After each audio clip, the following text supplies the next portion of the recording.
Hi, Anne. Welcome. Good morning. And Gabo Halili, that's an awesome name. Welcome, everyone. I hope we get more people to join us because we have a really incredible guest this morning. Who's Uh, on? he's not here yet. Okay, he's still having trouble, but I hope he'll manage. Um, anyway, I'm going to announce him in a moment, but I'm going to chat for a little bit. I really miss you guys, as you know. When every Wednesday it's not a morning hump, I'm like, I wish it were the morning hump. I mean, granted, I hump other things, but it's just not the same. I'd rather be humping you guys. And as you got, those of you who were here for our very first morning hump, um, I spoke about all the definitions of hump, right? And there are many. You can use hump in practically any way you want to. So I'm so glad to be humping you all this morning. Um, yeah, I mean, it's nothing that exciting. Particularly recently, it's been my stuffed animal, imaginary things. Um, anyway, I realize I am wearing a very bright shirt this morning. Good morning, Natasha. Good morning. Thanks for joining. Um, and thanks for getting here. I know there was some difficulty with the link, but anyway, I'm wearing a very bright shirt this morning. This kind of hot pink. I love it though. I got it actually with my twin brother. We on this weekend trip, like a few years back. Now, speaking of clothing and style, because I do enjoy clothes.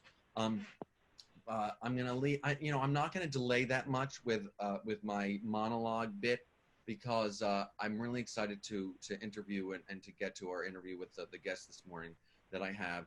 Um, our guest is actually an entrepreneur in the fashion industry, and we actually met.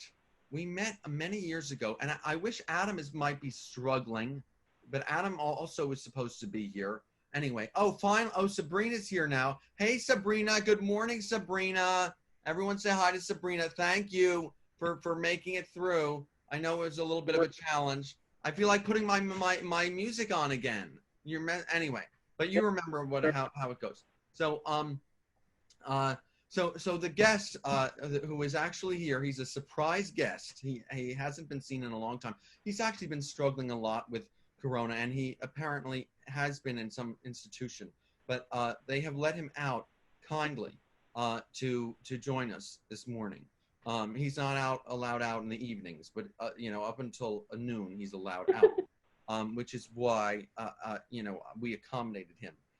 No, he accommodated us. Anyway, okay, so please, without further ado, let me welcome. I have a little bit of a script here, but briefly. So he saw us at the New York Friars Club years ago when Adam and I were performing there, and he said some kind things to us afterwards. And I remember, I think, and correct me if I'm wrong, but I think he was wearing a red seersucker suit, which I thought was really cool. He's always dresses very smartly. He's got great style. I thought he was like an agent. It turns out he was in the schmata business, but whatever. I'm kidding, by the way, and I don't think most people even know what that is. The schmata, you do? Do you know what that is, Mac? Yes, Andy does.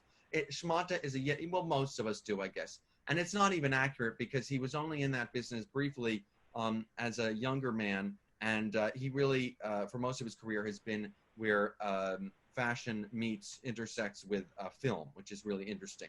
So please let me welcome. There's more actually to the intro that I wanted to mention, and that is he's a film director, he's a photographer, he's an entrepreneur, he's the founder and head of a production company called Madoff Productions, which is the preeminent production company for all those sizzle and promotional videos for the major companies like Victoria's Secret and Ralph Lauren. They're really gorgeous videos. If I were straight, I'd get turned on by them. But anyway, with the Victoria's Secret ones, at least, they're gorgeous videos. You should check them out. It's like soft porn, but beautifully done.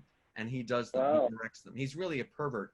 But anyway, I'm kidding. No, he's a great guy. Please welcome Jeff Madoff. He's Jeffrey Madoff labeled there, and he is struggling a lot. So bear with him during this COVID. Anyway, so I'm just going to jump into it. I'm going to mention, Jeff, I'm still not ready to ask you anything.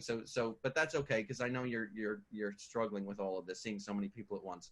Anyway, this is his book. It's called Creative Careers, Making a Living with Your Ideas. And it's aren't. Oh, wonderful, great. So I mean, it's a smart look. I actually, when I saw it, I thought, what a great title, very succinct. A creative career is making a living with your ideas. It turns out, I didn't realize this. I knew that he had been. He's also a professor, and he teaches a course at the Parsons School of Design. But this was the very name of his course that he's been teaching since 2007. So so this book is really the culmination. And in each class, or almost each class, he would interview a different entrepreneur in all different industries, many of them quite well known. And I'll list off a few of the names. So this is the culmination of years worth of interviews in his classes that he put together in a really cogent, lovely way.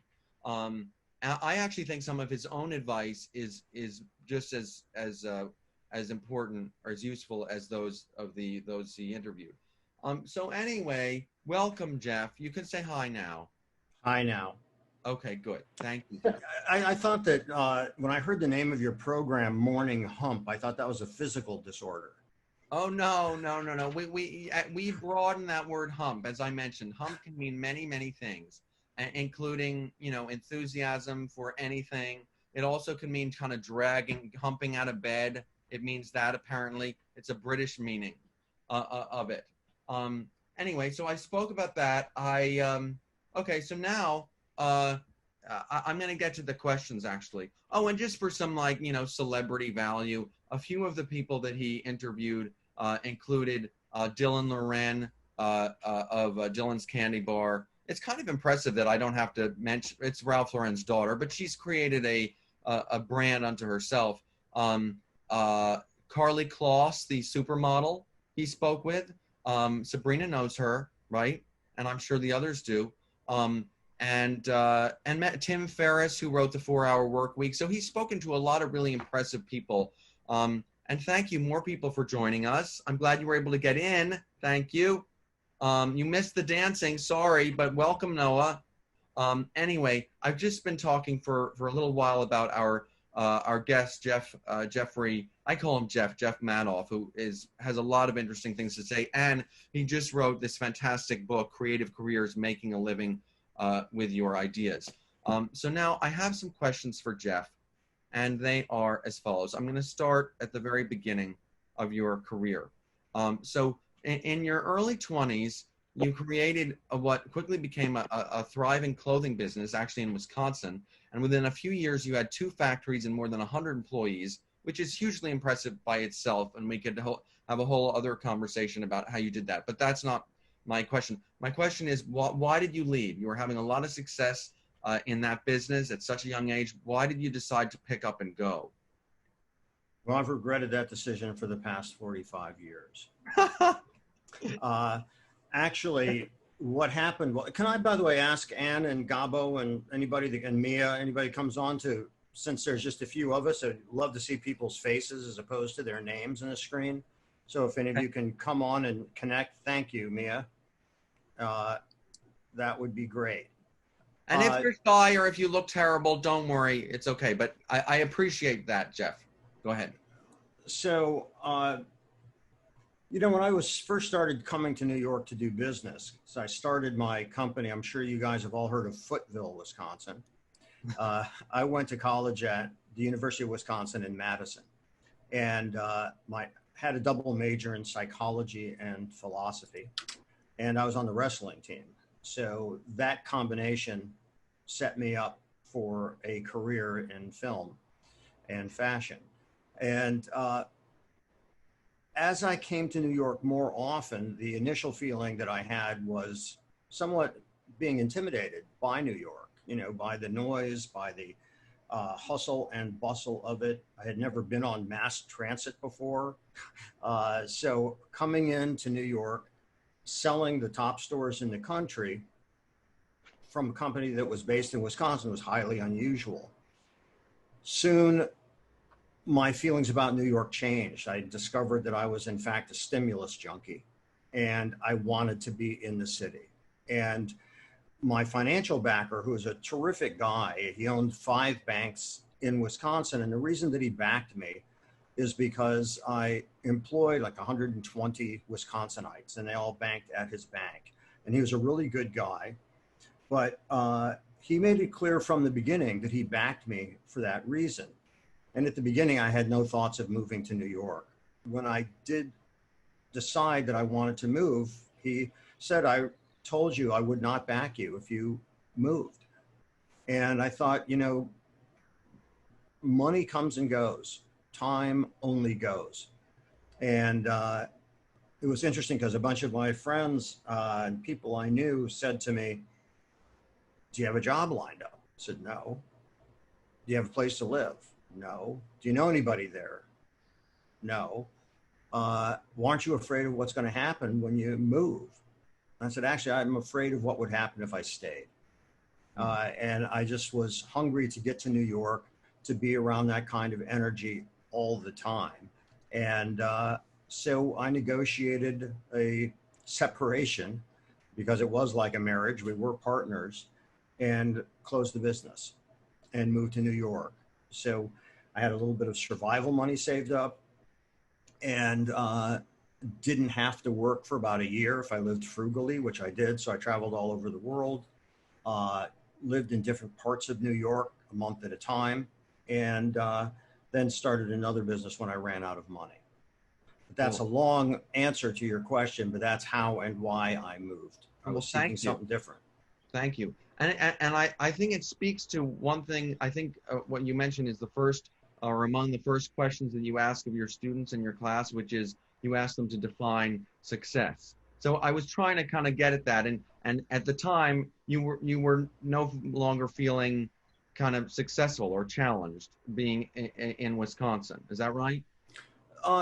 No, it's not. It's that I wanted something different.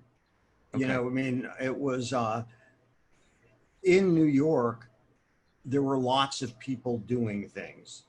In Wisconsin, as a young person, you know, that's back then, startups weren't a thing, you know, and so being 21 and starting a company and building it up quickly, I was a novelty there, but I wasn't around any other people my age that were doing anything.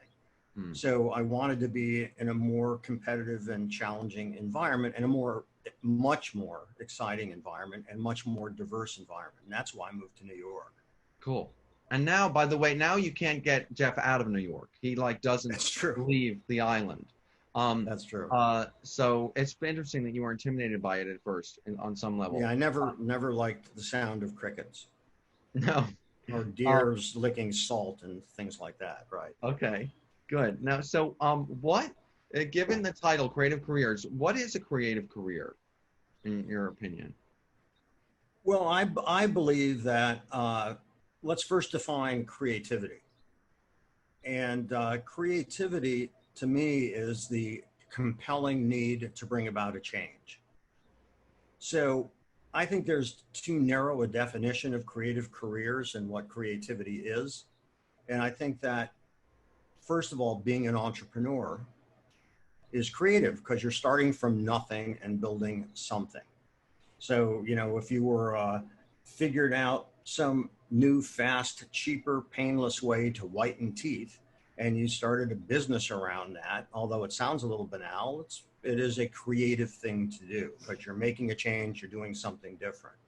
So I think that creativity is that compelling need to do something that affects change. And a creative career then is making a living with those ideas that you have and applying that to business, because business is basically the survival tool for any entrepreneur. You have to know it. And too many people, I think, draw a dichotomy between business and creativity. Oh, I'm creative, I don't have a head for business, I don't know business. Or the opposite, by the way, that, you know, I'm very business oriented, I don't have a head for creativity. And I think that people exclude themselves as opposed to be inclusive, and that could be a lot more productive. Cool, thank you. So now, in your book, there's a heading in one of your chapters that I think is great, and it says, follow your passion, find your passion. 2 question marks. And basically, the implication is like, which is it? Do you follow it? You know, you find it, you trip on it, you roll over in it, whatever, bake it, and so there's a lot of and by the way, I don't think many of us here are recent college grads, so it's not like we've found something, whether or not it's our passion, what we want to be doing or not doing, or we're still looking. We're somewhere on the path. But what is your take in that sense? Do we find it or follow it or develop it over time, and how does that work? If you could speak to that. Well, we all have heard, find your passion, follow your passion, follow your dream. And if you're independently wealthy, then that's like a nice thing to do.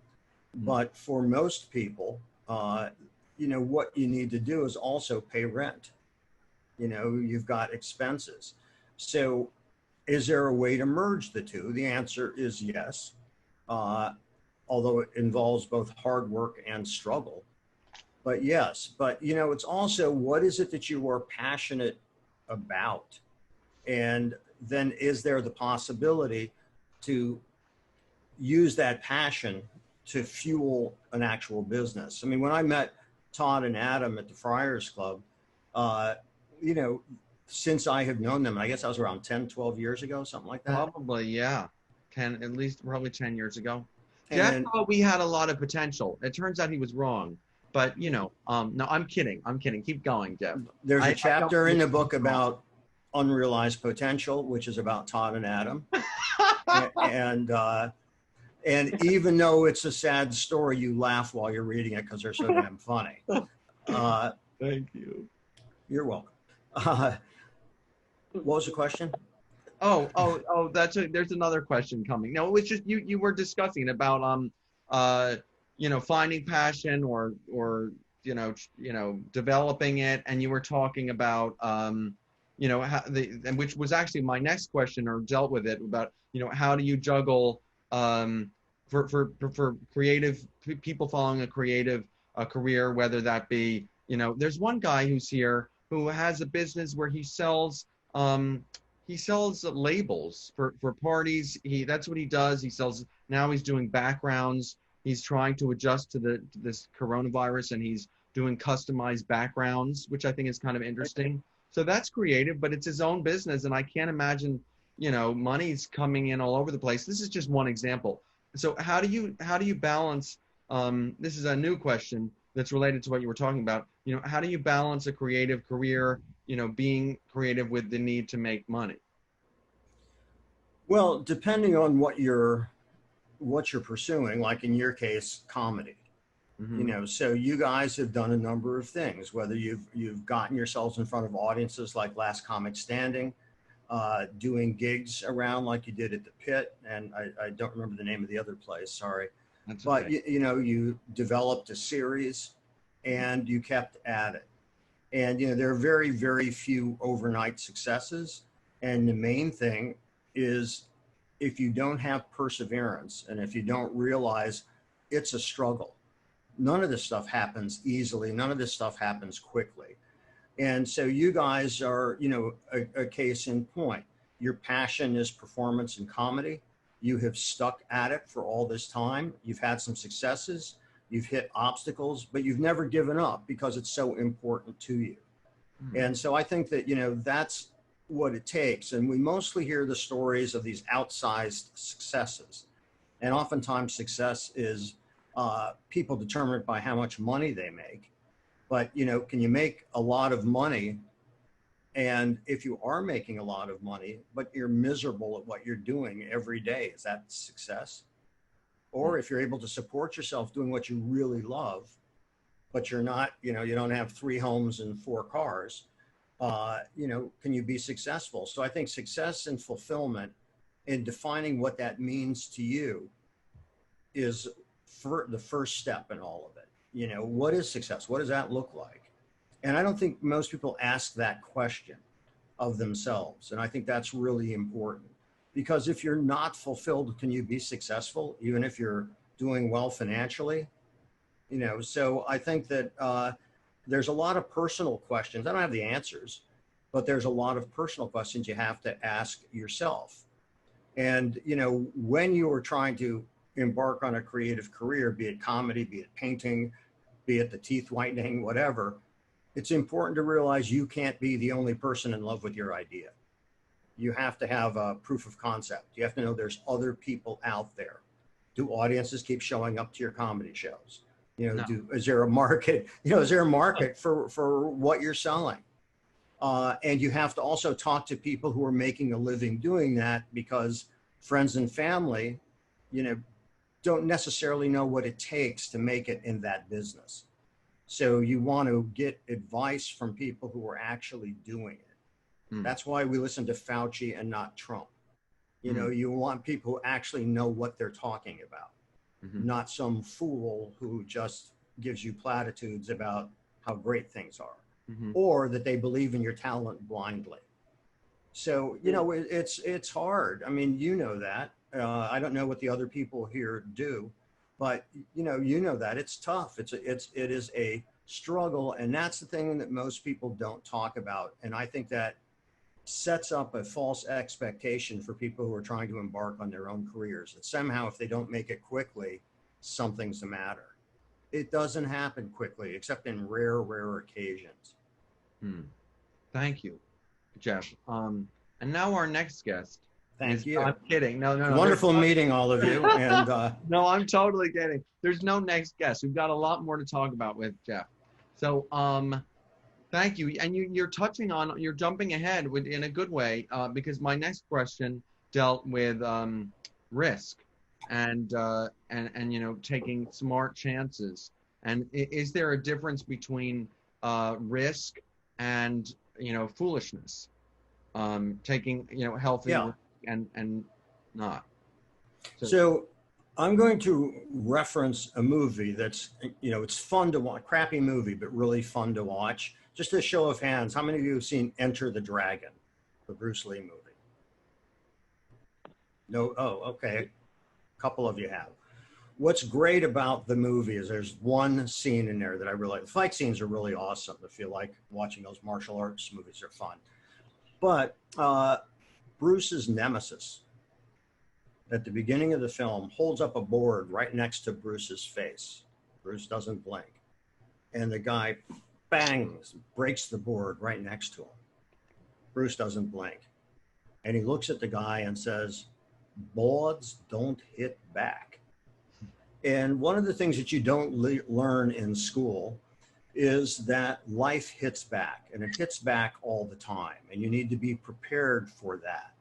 So there is risk involved. You're going to get hit back. So how do you assess risk? What I do is try to look at things on a scale of 1 to 10. 1 being essentially no change at all in my life, and 10 being catastrophic, have screwed things up really badly, probably in a way that can't be fixed. Well, most things that you're dealing with in life, if it's taking a chance to embark on a particular career or devote your time to something, most things are probably in the 2 to 3 to 4 range. They aren't really that big a deal, but when it's right in front of your face, it seems like it's a 10. But most things aren't. You know, if you're going to jump off of Half Dome and try to wear a fly suit, that's probably a 9 or a 10. But most of us aren't involved in things like that. If you're putting up all of your money and you're all in, and that one false move, one mistake, you could lose everything, that's a 9 or a 10. But most things aren't. So I think it's important to have perspective and to assess the risk based on a certain scale, so you have a sense of what that really is. Cool, thank you. And then one other question, and by the way, we're going to get to our audience involvement pretty soon. Right. But what advice would you have for people who are looking to switch careers or, you know, transition into something else? Well, you know, it was interesting when my book came out. You know, before it came out, I was talking to my publisher and said, you know, this is either going to be a really, really bad time to bring out a book, or maybe it's a good time to bring out a book like this. It's bad in terms of trying to publicize it, getting on certain programs that would normally be open. You can't because it's kind of all COVID or all election news. But in terms of people reassessing what's going on in their lives, people who have been furloughed, people who are home and just thinking about what else could I be doing, the book's very useful because it's going to provoke a lot of thought in terms of what could you do, what could you be doing, and that sort of a thing. So I think that it ends up being a combination of it's a bad time for promotion, but it's a good time for the content and a good time to get that content out there. And tell me what direction you wanted to go with that question again. Finally, and then I actually have another one, and then I promise we're going to do these our breakout room session, and Okay. that is, you know, you discuss. 1 second, I had it phrased nicely, but I can just go off anything. Anyway, you discussed in your book the concept of value, of how we value ourselves, but then also the value that we place on our product or service, literally what we charge. In this unusual time of Corona, and that the marketplace has changed, how do we do we adjust? Do we change our what we charge? How ought that work? Yeah, I mean that's a great question because that's a challenge no matter what time frame you're in. You know, first of all, you want to get the money, right? You know, most of us need that money and need that income. On the other hand, you don't want to sell yourself cheap. So how do you bridge that gap? And I think there are two sales procedures going on here. The first person you need to sell is not your potential client. The first person you need to sell is yourself. You have to be convinced that you are worth what you are asking. And that confidence, as opposed to delusion, that confidence is going to pretty quickly tell you, you know, and communicate to a potential client how you value yourself.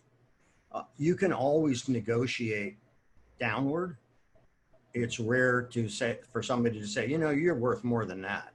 So I think that you need to really have a self-assessment, knowing the market for the kind of thing that you're doing, and also knowing there are rewards aside from money in a particular job. Maybe it's a job that's not paying as much as you'd like, but the market is very thin, and that it's an opportunity to build your portfolio, to make other contacts, whatever. And you've got to assess all of this stuff and make that determination.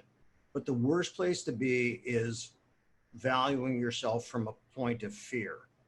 Because when you're valuing yourself from a point of fear, that fear comes across to everybody you're trying to sell yourself to. So you need to have that confidence to put yourself out there and that the value you're offering is worth X. And be willing to talk about it further. If they say, well, I really want to work with you, we don't have X in our budget, at least then you're engaged in a discussion that could lead to closing the deal and getting work. Cool. Thank you.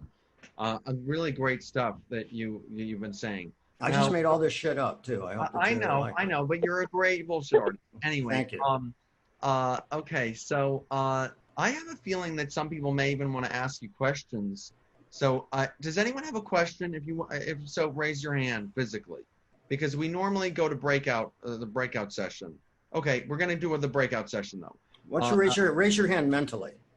Yes. Okay, I'm getting that now. Okay, so now what we're gonna do is our breakout session, which I love, which Kettle Space is famous for, or at least is famous in my mind for. I'm gonna propose. Oh, what, Mac? How we're doing? Are we good? Okay. So anyway, I'm gonna propose two questions, which Mac will will write in the chat, which I can never seem to find. But anyway, I mean, I know how to find it if I click on chat. But anyway, the two questions are relevant, you know, apropos of this conversation. Where would you like to take more risk in your career? And you just discussed that. And that's the main question. And then also with regard to Jeff's notion that we don't have to be creative people or business people, but we can be both. To discuss that, do you see yourselves as more creative or business people, or do you wear both hats? And do you see yourself wearing both hats more? But first of all, where would you like to take more risk in your career? And then you can discuss, so where would you like to take more risk in your career?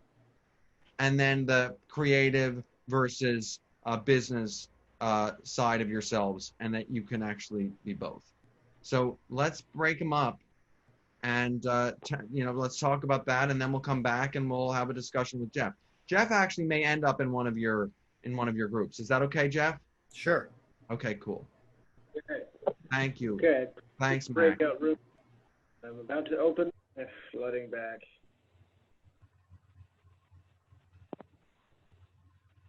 Welcome back, everybody. Oh, you're all on mute. Welcome back, everyone. Well, we're here. Most of us are still intact. That's wonderful. Todd, I like your shirt. Oh, thank you so much, Sabrina. We didn't get to chat at the beginning. Thank you. I spoke about my shirt. I love this shirt too. It's very loud. No, I enjoyed the pink or red. I do too. It's bright pink with blue stripes. I love it. Thank you. I got it with Adam years ago on a little getaway, a little romantic thing we had. Anyway, I'm kidding, obviously. Anyway, so let's talk about what we talked about. I really enjoyed my chat with Barry and Natasha. I don't want to be the spokesperson since I talk a lot here. But do you guys, Barry, and you don't have to, but Barry or Natasha, would you talk a little bit about what we discussed, or do you want to talk a little bit about what went on? I mean, I know you were both sleeping for most of it, but no, I'm kidding. Sorry, but either of you want to talk about that? Why don't you go ahead, Natasha? Okay, I'll go ahead. Okay, sorry. I'm going to pick on someone else. I'm going to pick on Anthony. Anthony, would tell me what went on in your session? Before or after we all made love? No. During. I want to know what was going on. It was good for me.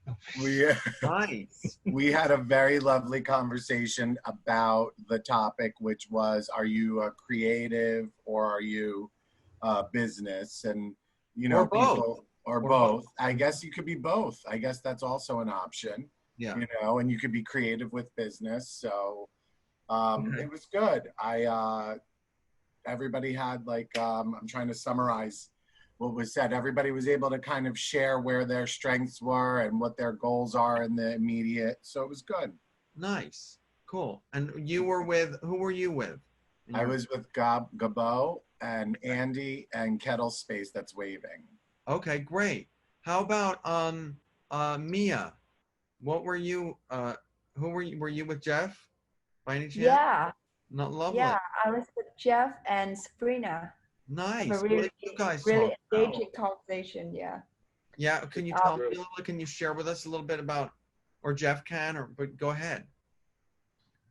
Yeah, so it was super cool. We're talking about the risk, we have to take, and also about the outlook of the, how to deal with the outlook of the uncertainty in the world.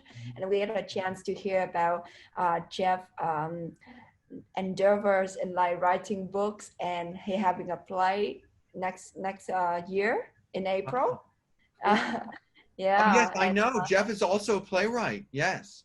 Mm-hmm. Oh, wow. Yeah. And then Sabrina have she thinking about exploring more of her what she's currently doing, and it's a good time for reflection, isn't it? It is, absolutely. Thank you so much for that, for sharing that so articulately. By the way, Sabrina, I actually want to pair you up. I want to connect you with Jeff because I think Sabrina would actually be an excellent model. It's just my opinion. And it's more involved than that, but we can't hear you, Sabrina. We can't hear you. Anyway, you're just beautiful. No talking. We don't want to hear you. I'm kidding. You're all beautiful, all of you. So now I'll talk a little bit about what we discussed. I was with Natasha and Barry. Barry's also a writer like me. Barry writes for multiple blogs, and what did we talk about? Now I'm even forgetting what we spoke about. You guys, Barry, you need to help me. What did we talk about? I don't really know. I can remember. Natasha, when we were talking about risks, Natasha mentioned that she is trying to kind of switch careers right now, and that she needs to take more risks around that, around, you know, around, she actually has a client that she feels tethered to, and she wants to develop the, I guess, the chutzpah, or, you know, to perhaps leave that client, right? And to take that risk, take the risk of letting go of a client. And then Barry was talking about certain things that Barry wanted to write, that you never had the need to financially. So you were taking a risk to get something done because you wanted to get it done, because you wanted to write it, and not because you were being paid to write it. And I spoke about my own, you know, the risks I wanted to take in my future. I'm a writer, I'm a comedian. I've been pivoting more into the world of copywriting, writing for brands, and I'm pushing further into that world, and that requires risk and confidence, and then also, of course, pushing forward with my comedy simultaneously. But definitely the risk of there's a risk of being complacent, and that is a risk in itself, and that's the risk that I am not willing to take. So anyway, so okay, so it's right now about 10:25. We're pretty much done. Now I've so enjoyed this. Does anyone have? How about Jeff? How did you enjoy this, and what went on? What was your perspective and feeling about all of this? Well, I took a risk getting up this morning and doing this. You did. Yeah, and I enjoyed it. Very nice people. And I'll give you a distinction that some of you don't know. Can I get a show of hands? How many of you consider yourself right brain, which is more creative, spatial, creative thinking? How many consider yourselves right brain? Okay, and I didn't see Barry. Where are you at on that? I have no idea. Okay. I'm sorry. That's quite all right. That's quite all right. And anybody consider themselves left brain, which is, you know, the logical, more structured part. Okay, so the only one that is close to being correct is Barry, because the left-right brain studies, which were done by a neuropsychologist, Roger Sperry, from 1958 to 62, roughly. He then ended up winning the Nobel Prize for split brain studies. What happened not too long after that is brain mapping got a lot more sophisticated. And what was discovered was that there was a lot of crosstalk between the two hemispheres of the brain. And in fact, if you did a biopsy of a brain of an accountant, and you did a biopsy of a brain of an artist, or if you mapped their activity, you couldn't tell the difference. And so that's a false construct, but you can still go online and take tests to see if you're left or right brain. And mostly it's become a rationalization for not doing what you don't want to do, which is why I'm creative. I can't do numbers. And it's a rationalization. And so my suggestion is that you learn to embrace both, because it's a false dichotomy. You're not either creative or not creative. But a lot of people have that sort of beaten out of them when they're kids in elementary school. And by the time you get even to college, you're one way or the other, you think. And so it's important to realize that some of those things are actually false constructs. And although that was debunked 30 years ago, it is still very much a part of our popular culture, and people define themselves that way. And we're not. And you can be both. And if you're an entrepreneur, you better be both.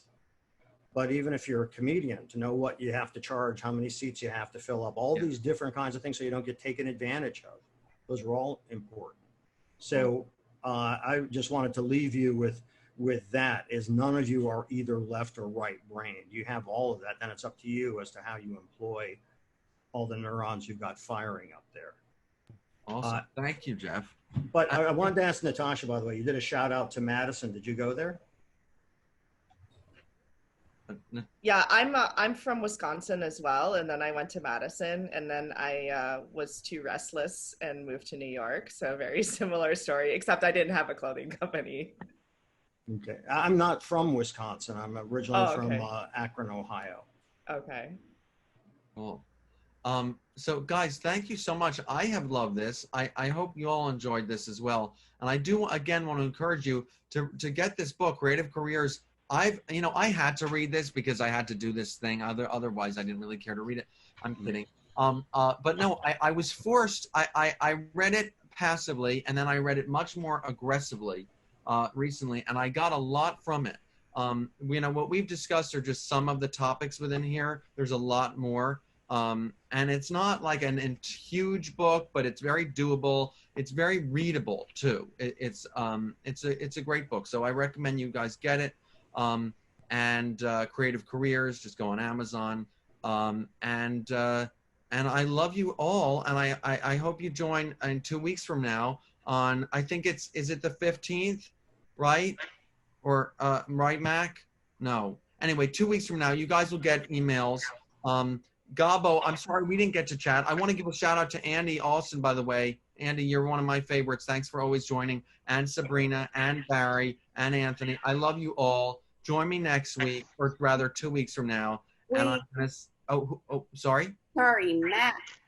Can you? Oh, by the way, none of this could happen without Mac. So a big thank you to Mac as well. Hey, man. Shout out to And honestly, I was thinking of talking about Kettle Space, but you pretty much all know about Kettle Space. But just in principle, Kettle Space is the platform that I'm doing this on. Kettle Space is a co-working company that partners with restaurants and hotels to create fantastic working environments, which I used to enjoy in the flesh before all of this happened. I know they will return again. So do join. Temporarily, I think Kettle Space has done a fantastic job with adjusting and pivoting, and they are, for right now, they've created this wonderful online community for both social and professional engagement and connection. And you can check out events like this one. They also have breakfast. They have chats with investors and other people. I mean, none quite as exciting as the morning hump, but you can learn and you can have fun, and they have happy hours and so forth. So do join the mailing list and become a member. And it's all free now because there are no spaces. So do join. Okay. And I think that's all. And I think I'm wishing you all. Oh, I forgot. What do we do at the end of, what do we do at the end of every morning hump? We learn a new word for the word when we learn the word Wednesday in another language, don't we? Yes, we do. So thank you for reminding me. It was subtle, or at least you just helped me. Okay, so I was actually going to go with Yiddish because I mentioned the word shmata at the beginning, but I couldn't find it late at night, or at least it was in Hebrew. Yiddish is a combination of Hebrew and German. Anyway, it was late. So what I found instead was Polish, okay? So does anyone speak Polish? Because I'll allow them to say it if they do. Okay, I don't believe. Do you really speak Polish, Sabrina? No. Okay, so okay. My grandmother was actually Polish. Oh, How appropriate. Okay, cool. That's nice. So Wednesday is Vastov. Really? No. Exactly. So that's an example. That's an example of being creative. You just make shit up. Exactly. Exactly. But so what it really is, it's Schroda. Schroda. It's spelled S''Roda, but it's pronounced with that SH sound. Schroda. So I'm gonna say it on three. We're all gonna say it together. Okay. It's that Schroda. Schroda. Okay. 1, 2, 3. Schroda. Okay. And Todd, if I may, because some chat came through Absolutely. about how people can be in touch. If you can send me the emails of everyone? of the people, then I will invite you guys to a class if you would like to come, but send Todd your email, and so I get one list as opposed to a bunch of different emails, and then I'll send you a link to the class we start up in September. Wait, did that make sense, Mac? Yeah, Mac, are you able? You have everyone's emails, correct? Yes, I do. I will provide those. Is there a way you can get them to me and Jeffrey? Jeff? Hell yeah. You said hell yeah? Super. Awesome. Yeah. Okay. That would be great. And that's a lovely invitation. I actually, some years ago, joined a class, and it's really interesting. And basically, this book is all those classes combined, which is cool. The thing that, by the way, most of you would get out of the book, I think, is the workbook questions at the end of each chapter, because it's like a lot of the stuff we talked about. And it gives you questions to ask yourself. And a lot of people, I've gotten feedback from people who don't know and don't mind insulting me, saying actually that they ended up with their own journal after reading the book that they have referred to because this triggered so many thoughts along the way. So that could be good. And Anthony, are you on a laptop? Me? Yeah. Yeah, I'm on a laptop. Okay, can you go over to that window and face the window holding up your laptop? This one? What? Yeah, that window, yeah. Yeah. So go over to the window with your laptop so that your laptop is, the window light is on your face. Okay, now turn. Okay, there you go. Oh, wow. Okay, so that's a simple way to have a big impact. So instead of sitting in the shadows next time, you've got the best light source in the world, which is the sun, right outside your window. And you don't want to be in front of another window, because if you move to your left, rotate your camera around to your left, you'll see that now your window's behind you and you start getting dark. So you just want the window light to light you, and that way we can see you. See how much better we just see now? Listen, Jeff is a pro, the writer, he's a photographer, he does own, and his primary business is he's in production, he's in film. So he knows his lighting. Jeff, how's my lighting? I grapple with my lighting. I don't think not that good. I know. I wish I had stronger light on my. You need a light on your face, and Andy's would be better if you didn't have the big window behind you, because it puts you more in silhouette. So you could do the same. You could do the same thing that Anthony did. Although Andy, there is a lot of light in the back, but you've got some good light source on you as well. But I'm going to leave it to the pro, Jeff here. How's that? Using great light. A little better. You guys, and Barry, you're also well lit. We don't know what's behind you, of course, but you've got Siamese pigs, it looks like. Exactly. It's my parents. They're your parents. Lovely. Which one is your mother and father? Is your dad on the right? No, I refuse to get involved in gender politics. They were what they were. It doesn't matter who was who. It doesn't matter, no.